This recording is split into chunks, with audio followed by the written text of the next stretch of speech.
What's up, guys? I'm your host, as always, Gracie Ramirez, and you are watching Soul.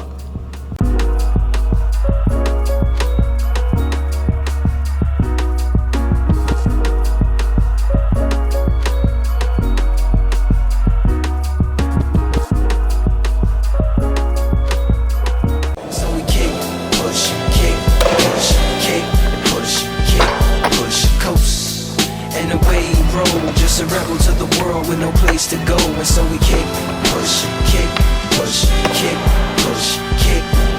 coast. So come and skate with me. Just a rebel looking for a place to be. So let's kick and push and coast. Today we're going to be talking to local artist Ryan Carrell. Yep. Ryan is a skater and all-around athlete. Welcome, Ryan. Thank you. Glad to be on, Thank you for being here. So let's get right into it. So how long have you been skating for? I've been skating for about 7.5 years. 7.5 years, that's a long time. How old were you when you first started? I was around like 14, I just turned 14. And how did you get introduced to it? I got introduced into skating I used to play a lot of sports. So all the sports I used to play is basketball, football, baseball, soccer, etc. And all around. But playing it is just my family were known for mostly football and basketball. I tried other sports to introduce them into other sports, but they just all got boring at a point. Right. So my sister's husband actually came across skating, and I didn't know he skated. He did a lot of sports too. But skating is something I picked up from him. He taught me how to skate a little bit, and it was hard, so I loved it. That's dope. So when did you join the active skate team? I joined the active skate team around I've been with them for 2 years. 2 years. Yeah. And how did that come about? How did you come about joining that team? Actually, it was sick how I came. I will always remember this experience. Always. I was at this park. They have an indoor skate park. They used to have an indoor skate park where you're only invited or you gotta know somebody in there. Okay. So it's really exclusive to get in there at times, at points. So I used to know the homie. Actually, I still know him. He's a good man. His name is Greg Green. He helped me get into the park because it was sponsored by a lot of people. So he let me get into the park to skate. So I used to come there often from time to time. And I ended up running into one of the active pros. So I started skating with him and just skating back and forth, not knowing who I'm skating with because he worked at the top office. Yeah. So just skating, hitting every obstacle back to back with him, just getting everything down. And he asked me yo, are you on one of our team? And I'm just nah. He's what team you ride for? I was I don't ride for a team. I'm just I'm just here to skate because my homie let me in. Yeah. And he was just oh, okay. So he went back and forth into the office, into the park, back into the office, into the park, just asking me questions on where I live, what do I skate, transition, street. And then he had told me to go up in there to talk to a dude named Eric into the office to see if I can get on the team. And I was oh, okay. So I went up there and talked to him about it, and then he was just yo, we see you around here a lot. And then I start popping up in competitions more and more, and then they was just yo, let's officially put him on. And then they put me on. The rest is history. History. So if you can clarify for the viewers, I know some people have a misunderstanding that active is actually closed. So can you just explain the real story behind that? All right, we were closed for a little bit.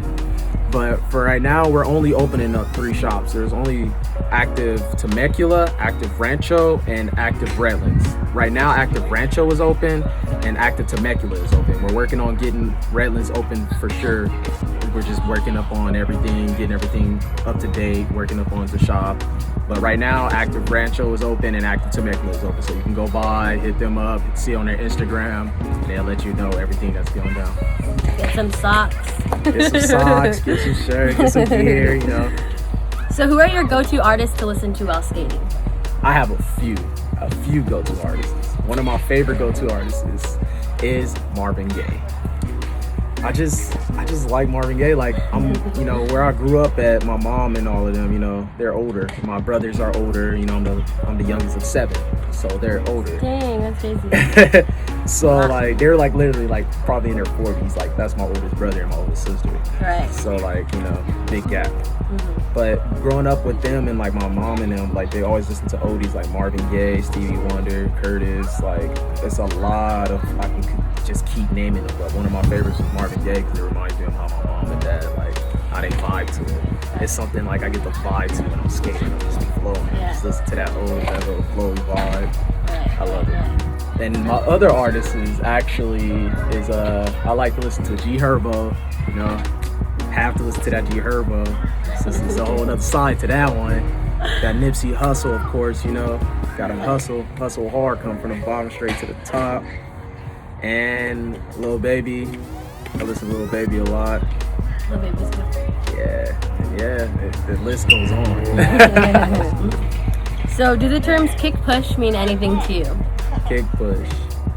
At first, the terms didn't mean much to me until somebody like actually broke it down to, like, you know, as I spoke to her about it. Like I spoke to her more about it, like, yo, I used to get kicked out of this spot, and then I used to tell her like, yo, they used to tell us like, yo, kick push out the spot and this and that. And I really never listened to Lupe Fiasco, you know, kick push until she was like, that's what the song is all about. And I was like, really?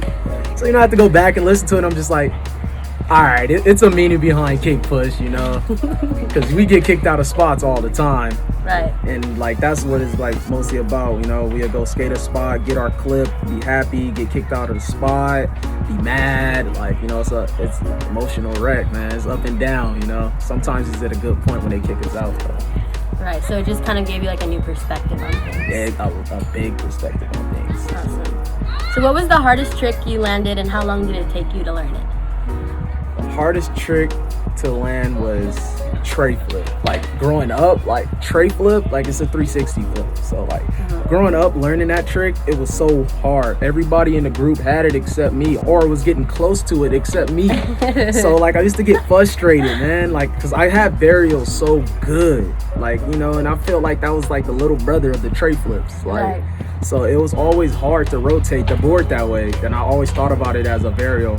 And then over time, it took me about probably 2 years to learn tray flip. And I hated that trick so much because that's like the trick they firstly pull out just to make fun of me in the game of skate. Like, tray flip, bam. I'm just like, and I try my best to get it. Right. That trick took me a while. I'm not gonna lie. Now I have that trick like a ollie. So, and when you finally got it down, I bet like it felt really good. It felt amazing. I started taking that trick to everything.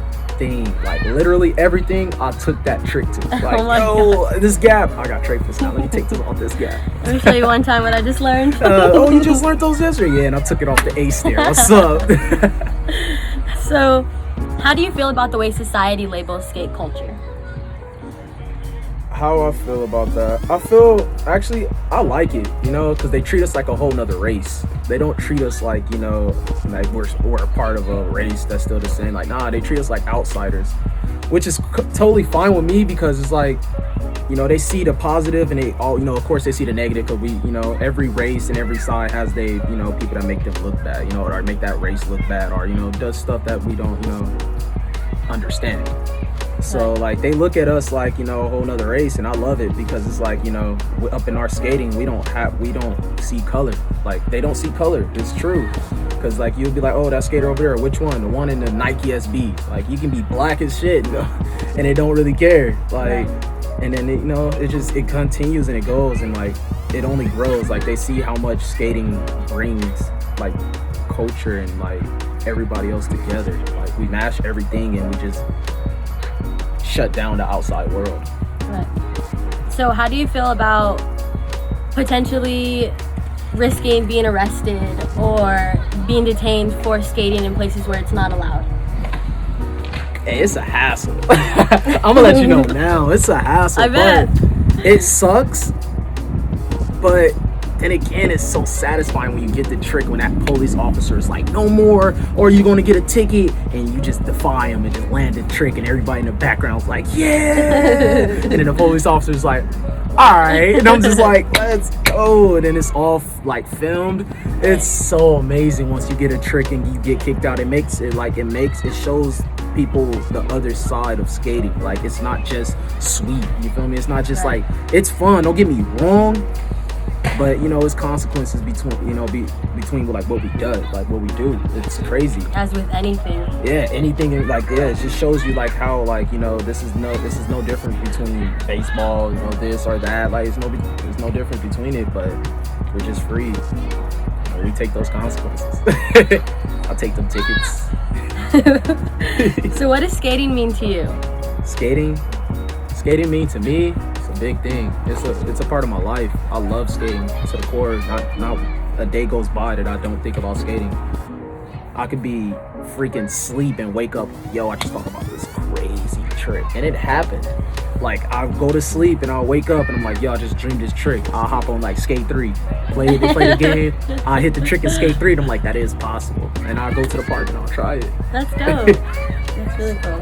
It's a life, man. It's a way of life for me, man. Without skating, I wouldn't be who I am. I'll probably be somewhere that it shouldn't be, you know. Right. So what's next for Ryan? What's next for me? What's next for me is to go am for this company that I'm riding for. What company? Can't tell you guys. where you know, you'll see it. You just gotta stay in tune, because like, I'm gonna go am for them. I'm gonna go pro for them next. Like, once I hit am, then it goes to pro state, and then, you know, you're gonna see me, you know, challenging Nigel. You heard it here first, folks. So we talked skating and we talked passion. Thanks again, Ryan, for letting us get to know you in just this short amount of time. Don't forget to check out his Instagram for all things skating, and also his tray flip. I'm your host, as always, Gracie Ramirez, and thanks for watching.